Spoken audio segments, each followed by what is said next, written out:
Hello friends, welcome to Amali kitchens. நம்ம கிச்சனில் இன்றைக்கி நம்ம ஒரு சூப்பரான கரகர மொறு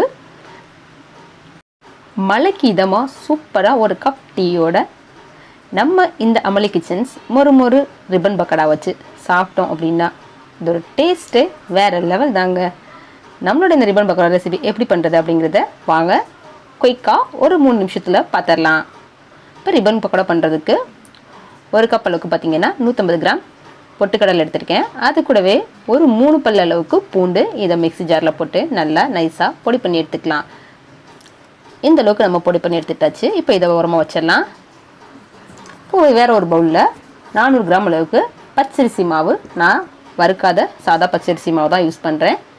வறுத்த மாவு யூஸ் பண்ணுறதா நீங்கள் யூஸ் பண்ணிக்கலாம். இப்போ இது கூடவே பார்த்தீங்கன்னா பொடி பண்ணி வச்சுருக்கிற பூண்டையும் பொட்டுக்கடலை மாவையும் சேர்த்துடலாம். இப்போ இது கூடவே காரத்துக்கு 1 டீஸ்பூன் அளவுக்கு மிளகாய்த்தூள் சேர்க்குறோம். இப்போ 2 டீஸ்பூன் அளவுக்கு இது கூட கருப்பு எள்ளு சேர்த்துக்கிறோம். இது கூடவே பார்த்தீங்கன்னா ஒரு 1/2 ஸ்பூன் அளவுக்கு பெருங்காயத்தூள், தேவையான அளவு சால்ட்டு. இப்போ இது எல்லாத்தையும் நல்லா மிக்ஸ் பண்ணிக்கலாம். நீங்கள் தேவைப்பட்டால் கொஞ்சம் இது கூட பட்டர் சேர்த்துக்கிட்டீங்க அப்படின்னா இன்னும் டேஸ்ட்டு நல்லாயிருக்கும். இப்போ இதில் கொஞ்சம் கொஞ்சமாக தண்ணி ஊற்றி சப்பாத்தி மாவு பதத்துக்கு இதை நல்லா பிசைஞ்சு எடுத்துக்கலாம். அரிசி மாவு, பொட்டுக்கடலை, பூண்டு எப்போவுமே நம்ம வீட்டில் இருக்கக்கூடிய இன்க்ரீடியன்ஸ் தான். ஸோ நம்ம டீ போடுற டைமில் பார்த்திங்கன்னா ஈஸியாக இந்த சூப்பரான ஸ்நாக்ஸை நம்ம செஞ்சு கொடுத்துடலாம். அவ்வளோதான், நம்ம இந்த மாதிரி பிசைஞ்சு எடுத்துட்டாச்சு. இப்போ இதை ஒரு அச்சில் வச்சு நம்ம ரிப்பன் பக்கோடா மாதிரி புழிஞ்சு எடுத்துக்கலாம். இந்த மாதிரி 2 அச்சு உள்ள ரிப்பன் பக்கோடா அச்சு நான் எடுத்திருக்கேன். இதில் தான் நான் பண்ண போனேன். இப்போ இதில் பார்த்திங்கன்னா நம்ம எடுத்து வச்சுருக்க மாவை உள்ளார ஃபில் பண்ணிக்கலாம். கடைகள் இல்லைனா பார்த்தீங்கன்னா ரெட் கலரில் இருக்கும், ஃபுட் கலர் சேர்த்துருப்பாங்க. நீங்கள் தேவைப்பட்டால் அந்த மாதிரி ஃபுட் கலர் சேர்த்து அந்த கலரில் கூட பண்ணிக்கலாம். நான் ஃபுட் கலர் எதுவும் சேர்க்கல, காரத்துக்கு மிளகாத்தூள் மட்டும் தான் சேர்த்துருக்கேன்.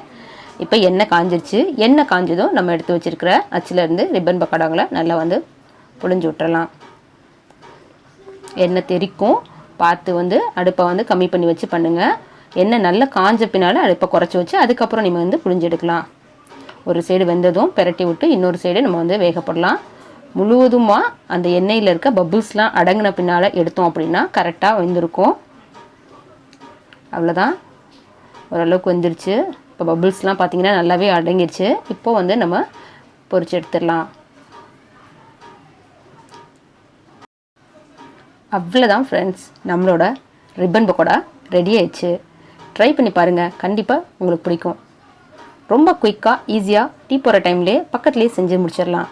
நம்மளோட இந்த வீடியோ பிடிச்சிருந்தா லைக் பண்ணுங்கள், ஷேர் பண்ணுங்கள், மறக்காமல் நம்மளோட சேனலை சப்ஸ்கிரைப் பண்ணுங்கள். தேங்க்யூ ஃபார் வாட்சிங்.